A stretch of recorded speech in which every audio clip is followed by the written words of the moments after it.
Breaking news. ఈ నెల 18న మేడారంలో తెలంగాణ కేబినెట్ సమావేశం జరగనుంది. సీఎం రేవంత్ రెడ్డి అధ్యక్షతన సాయంత్రం 5 గంటలకు హరిత హోటల్లో మంత్రివర్గం భేటీ కానుంది. ఈ భేటీలో పలు కీలక అంశాలపై ప్రభుత్వం నిర్ణయాలు తీసుకోనుంది. ప్రధానంగా మేడారం మహాజాతర అభివృద్ధి, శాశ్వత ప్రణాళిక కోసం రూపొందించిన మాస్టర్ ప్లాన్ పై కేబినెట్ చర్చించనుంది.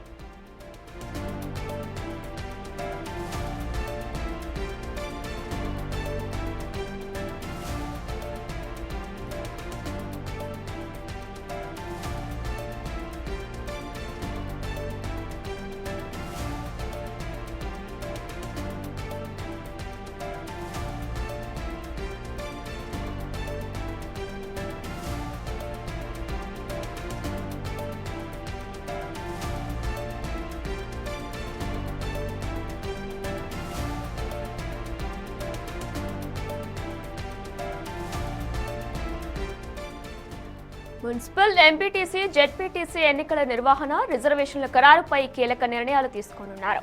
జిల్లాల పునర్విభజనపై జ్యుడిషియల్ కమిషన్ ఏర్పాటుకు మంత్రివర్గం ఆమోదం తెలుపనుంది. ఇక వీటితో పాటు కృష్ణా, గోదావరి నదీ జలాలు, ప్రాజెక్టుల అంశాలు, ముఖ్యంగా కాళేశ్వరం బ్యారేజీల పునర్నిర్మాణంపై కేబినెట్ స్పష్టమైన కార్యాచరణ ప్రకటించనుంది.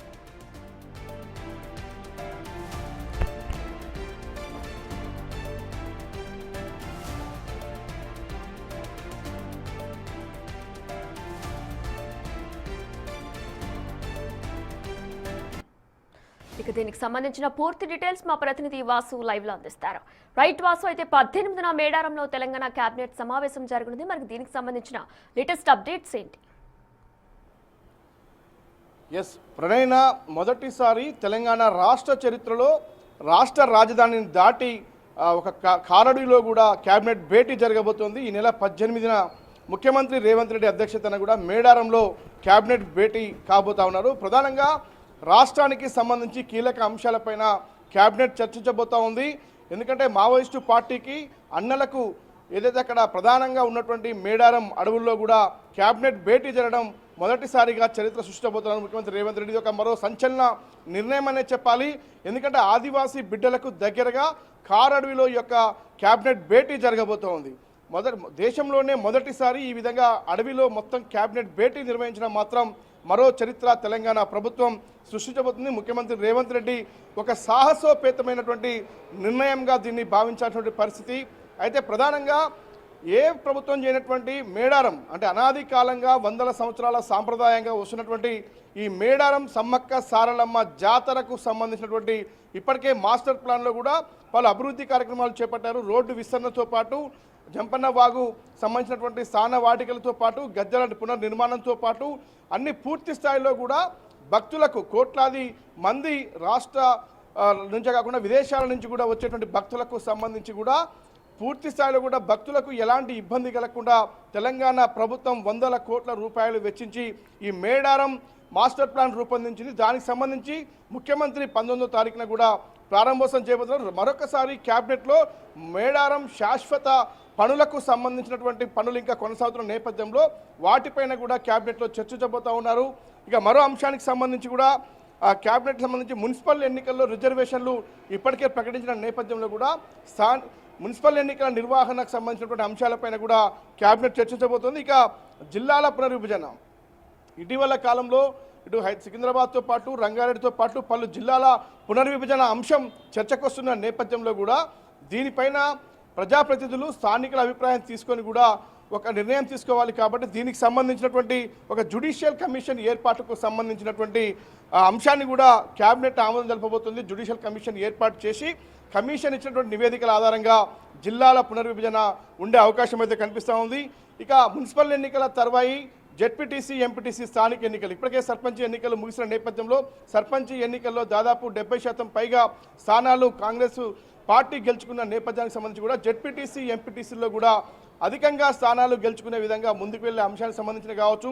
మరోపక్క స్థానిక ఎన్నికల్లో బీసీ రిజర్వేషన్ 42 అంశానికి సంబంధించి ఇప్పటివరకు ప్రభుత్వం చేసినటువంటి ప్రయత్నాలతో పాటు ఏ విధంగా స్థానిక ఎన్నికల్లో బీసీలకు న్యాయం చేసే విధంగా ముందుకెళ్లాలి అన్న అంశంపైన కూడా జెడ్పీటీసీ, ఎంపీటీసీ ఎన్నికల ప్రధాన అజెండాగా కూడా కేబినెట్లో మంత్రులు చర్చించబోతారు.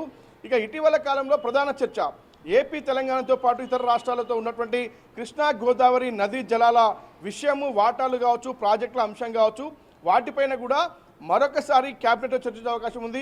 కృష్ణానది ప్రాజెక్టుల అంశంలో, నీటి వాటాల విషయంలో ఇప్పటికే సిడబ్ల్యూసీతో పాటు సుప్రీంకోర్టులో పలు కేసులు పెండింగ్ విషయం కావచ్చు, ఇక గోదావరికి సంబంధించినటువంటి బనకచర్ల విషయం కావచ్చు, వాటిపైన ప్రభుత్వ అజెండా ఏంటి, ఏ విధంగా ముందుకెళ్ళాలి. ఇప్పటికే ముఖ్యమంత్రి రేవంత్ రెడ్డి, ఇరు రాష్ట్రాల ముఖ్యమంత్రులు, ఏపీ ముఖ్యమంత్రి చంద్రబాబు నాయుడు, తెలంగాణ ముఖ్యమంత్రి ఇప్పటికే రేవంత్ రెడ్డి కూడా సానుకూలంగా ముందుకు వెళ్ళాలి, చర్చల ద్వారానే ముందుకు సాగాలి, నీటి వాటాల విషయంలో కొట్లాడుకుంటే వచ్చేది లేదన్న అంశానికి సంబంధించి కూడా మాట్లాడడం జరిగింది. కాబట్టి తెలంగాణ ప్రభుత్వ అజెండా ఏంటి, గోదావరి కృష్ణా నీటి వాటాల విషయంలో కావచ్చు, పెండింగ్ ప్రాజెక్ట్ విషయంలో కావచ్చు, కేంద్రం దగ్గర ఉన్నటువంటి అనుమతుల విషయంలో కావచ్చు, వీటన్నిటిని ఏ విధంగా పరిష్కరించుకుంటూ ముందుకు వెళ్ళాలి అన్న అంశంపైన కూడా క్యాబినెట్లో చర్చించబోతా ఉన్నారు.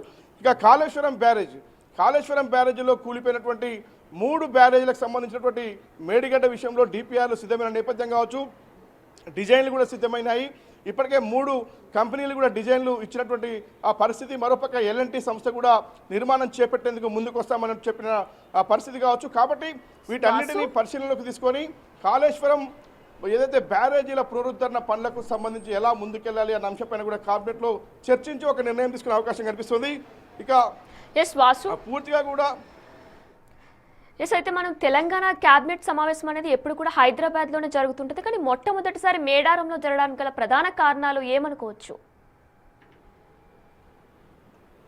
తెలంగాణ ప్రభుత్వం అత్యంత ప్రతిష్టాత్మకంగా కోట్లాది ప్రజల ఏదైతే ఆరాధ్య జయమైనటువంటి సమ్మక్క సారలమ్మల గద్దెల ఏదైతే అక్కడ ఉన్నటువంటి మాస్టర్ ప్లాన్ డిజైన్ కావచ్చు, అక్కడ ఎలాంటి సమస్యలు లేకుండా ట్రాఫిక్ జాములు కానీ భక్తుల ఏదైతే మనోభావాలు తగ్గట్టుగా గుడి నిర్మాణాన్ని అక్కడ ఉన్నటువంటి అభివృద్ధిని చేసినటువంటి నేపథ్యంలో కూడా ముఖ్యమంత్రి అక్కడికి వెళ్లాల్సినటువంటి పరిస్థితి కావచ్చు.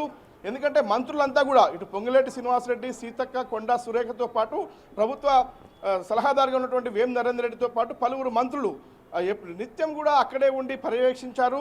అక్కడ ప్రతి పనిని దగ్గరుండి చూశారు.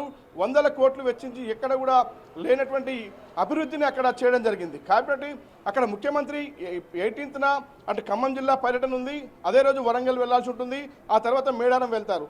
ఆ తెల్లారి 19th ఈవినింగ్ ఆయన తిరిగి దావూస్ వెళ్లాల్సిన ఉన్నటువంటి నేపథ్యంలో కూడా ఈ పరిస్థితిలో 18న క్యాబినెట్ నిర్వహించడం కష్టమవుతుంది. ఎందుకంటే జాతర కూడా కొంత సమయం ఏముంది, అంటే ముఖ్యమంత్రి కూడా దాదాపు 23 వరకు దావోస్లో ఉండే అవకాశం ఉంది. కాబట్టి అప్పటికే జాతర ప్రారంభం అవుతుంది. కాబట్టి ఆ లోపే జాతరకు సంబంధించినటువంటి పనులను ప్రారంభించాలి, చివరిగా అక్కడ ఏర్పాట్లను పరిశీలించాలి. కాబట్టి ముఖ్యమంత్రి అంటే మేము చాలా పారదర్శకమైన పాలనలో ఉన్నాం, ఖచ్చితంగా ప్రజల దగ్గరికే పాలన కోణంలో కూడా ఏదైతే ప్రజాపాలన సాగుతుంది. కాబట్టి క్యాబినెట్ భేటీని కూడా ఏదైతే మొత్తం దేశ చరిత్రలోనే మొదటిసారి ఒక కారడవిలో ఏర్పాటు చేసిన ఏర్పాటు కావచ్చు, మరోపక్క సమ్మక్క సారలమ్మ కోట్ల జనాభా ఆదరిస్తున్నటువంటి ఏదైతే ఆరాధిస్తున్నటువంటి ప్రజలకు సంబంధించిన మనోభావాలకు తగ్గట్టుగా అక్కడ క్యాబినెట్ ఏర్పాటు చేస్తూ ఉన్నారు.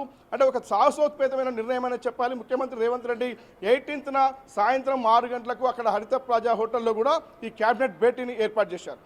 Right Vasu, thanks for the updates.